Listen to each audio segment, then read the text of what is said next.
JP గారు మీరంటే ఎన్నో సంవత్సరాల నుంచి అంటే పోరాటం అయితే చేస్తున్నారు. రైట్ టు ఇన్ఫర్మేషన్ యాక్ట్‌కి మీరు ఎట్లా పనిచేస్తారో అందరికీ ఎఫ్‌డిఆర్ తరపున అందరికి కూడా తెలుసు. మరి అదేవిధంగా రైట్ టు సర్వీస్ యాక్ట్ నాకు తెలిసినంత వరకు ఒక 5, 6 రాష్ట్రాల్లో అమలు జరుగుతున్నట్టుంది. మరి మన రాష్ట్రాల్లో ఎప్పుడు అమలు జరుగుతది? దీనికి ఎఫ్‌డిఆర్ ఏం చేస్తుంది? శ్రీనివాస్, మొట్టమొదటిగా గత 30-40 ఏళ్లలో జాన్ మేజర్ ప్రభుత్వం బ్రిటన్లో తీసుకొచ్చింది యెస్.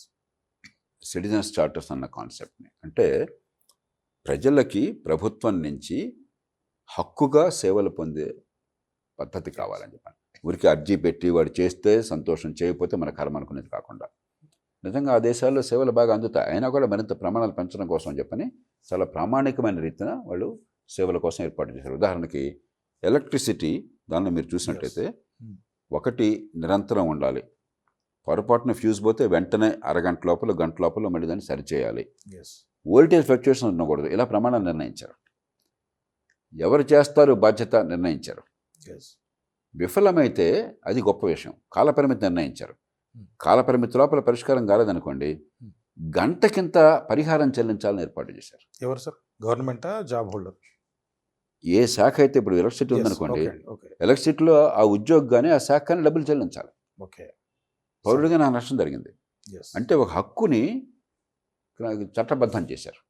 అలాగే మిగతా రంగాల్లో అది లోక్సత్తా దాన్ని తీసుకుని ఈ దేశంలో ఉద్యమాన్ని నడుంకట్టింది. అప్పుడు అందుకని మొట్టమొదటి లోక్సత్తా తీసుకొచ్చిన సాహిత్యం స్వరాజ్య అన్న పేరుతో 27 పౌర సేవలు ప్రభుత్వం నుంచి ప్రజలకు అందాల్సినవి కూడా దాన్ని బాగా డాక్యుమెంట్ చేసి 2 లక్షల కాపీలు అమ్ముడుపోయింది దానాడు. నేను నిరాశపడ్డాను. 2 లక్షలు 2 కోట్లు అమ్ముడుపోవాలని. తర్వాత తెలిసిన అది రికార్డ్ అని చెప్పాను. నాకు అనుభవం లేక 2 లక్షల కాపీలు అంటే చాలా తక్కువ అనుకున్నాను.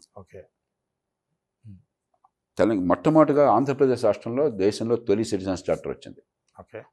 చంద్రబాబు నాయుడు గారి ప్రభుత్వంలో మున్సిపాలిటీలకి ఒక చార్టర్ తీసుకొచ్చారు 5 సేవలకి. టైం లిమిట్, ప్రతి సేవకి టైం లిమిట్ పెట్టడం కాకుండా పెనాల్టీ పెట్టారు. ప్రతిరోజు ఆలస్యానికి 50 రూపాయలు పెట్టారు. డబ్బులు కూడా వసూలు చేశారు ప్రజలు. లోక్సత్తా ఆనాడు మీరు 100 రూపాయలు కనుక వసూలు చేస్తే పెనాల్టీ 100 రూపాయలు నేను మీకు గిఫ్ట్ ఇస్తానని ప్రకటించాను. డబ్బులు కూడా పంచాను చాలామంది. కుతుబల్లాపూర్లో, గుంటూరులో, తణుకులో ఇలా కొన్ని ప్రాంతాల్లో బాగా జరిగింది. కొన్ని ప్రాంతాల్లో కాస్త అటు ఇటు జరిగింది. అన్ని చోట్ల ఒకే రకంగా ఉండదు కదా. కానీ కాలక్రమేణా దాన్ని పక్కన పెట్టేది. ఎందుకంటే చట్టం చేయాల, ఒక గవర్నమెంట్ ఆర్డర్ ద్వారా ఇచ్చారంతే, చట్టం రాల. కొన్ని రాష్ట్రాల్లో ఆ సిటిజన్ చార్టర్ ఉద్యమం క్రమంగా ఊపందుకొని కొన్ని రాష్ట్రాల్లో ఏదో జాతీయ స్థాయి నుంచి ప్రతిపాదన రావటం పెడుతున్నారు. కానీ చాలా చోట్ల ఆ చార్టర్ ఉన్న చోట కూడా ఈ పెనాల్టీ లేదు, పరిహారం లేదు. ఆ పెనాల్టీ అనే పరిహారం అనేది లేకపోతే దానికి టీత్ లేవు ఈ సిటిజన్స్ చార్టర్కి. కొన్ని రాష్ట్రాల్లో అసలు సిటిజన్స్ చార్టర్లు లేవు. కాబట్టి మనం గట్టిగా పూనుకోవాలి. ఎందుకంటే ప్రతిరోజు గొడవ పెట్టడమే కాకుండా పెద్ద పెద్ద మార్పులే కాకుండా అసలు అల్టిమేట్గా ప్రభుత్వం ఎందుకున్నది మన పన్నుల డబ్బులతో మనకి సమర్థమైన సేవలు అందించాలి. అది మన హక్కు. కొన్ని సేవలు ఉమ్మడిగా జరుగుతాయి కాబట్టి మన డబ్బులు అదనంగా కట్టలేం. ఎందుకంటే రోడ్డు ఉంది, ప్రతిరోజు డబ్బులు ఎట్టిస్తాం. కొన్ని చోట్ల టోల్స్ ఉంటాయి. కానీ మంచినీళ్ళకి డబ్బులు ఇస్తున్నాం, కరెంటుకి డబ్బులు ఇవ్వాలి. మంచినీళ్ళకి డబ్బులు వాళ్ళు తీస్తారు అనవసరంగా, మూర్ఖంగా ఫ్రీగా ఇస్తాం. ఎవడో అది అడగలేదు, అది చేయడం చాలా తప్పు కూడా. అలా కరెంటు మనం డబ్బులు ఇస్తున్నాం కానీ వాడు అందించాలి. కొన్నేమో డబ్బులు కడుతున్నాం మనం, కొన్నేమో మన ప్రభుత్వం చేసే పనుల్లో భాగంగా మనకు అందించాలి. కానీ మనకి అందుకోవటం హక్కు మంచి ప్రమాణాలతో. అది జరగకపోతే ఇంకా ప్రభుత్వం ఎందుకు?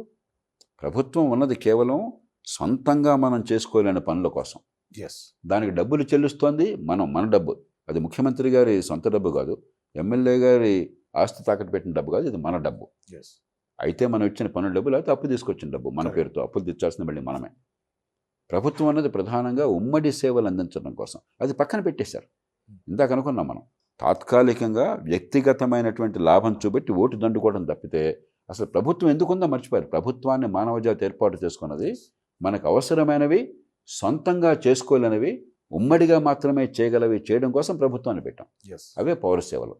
ఆ పౌర సేవలు పొందే హక్కు మనకున్నది. మన దేశంలో మరి చర్మం దళసరిగా ఉన్నటువంటి ప్రభుత్వ యంత్రాంగం కాబట్టి చట్టబద్ధంగా అది హక్కులు రూపొందించి ప్రజల్ని ప్రేరేపించడము, అధికారాన్ని ఇవ్వటము, 2 పని జరగకపోతే వాళ్ళకి పెనాల్టీలు ఇవ్వటం. అది గట్టిగా చేస్తే తప్ప ఈ పరిపాలన యంత్రాంగం అదుపులోకి రాదు, ప్రజలకు సేవలు అందవు.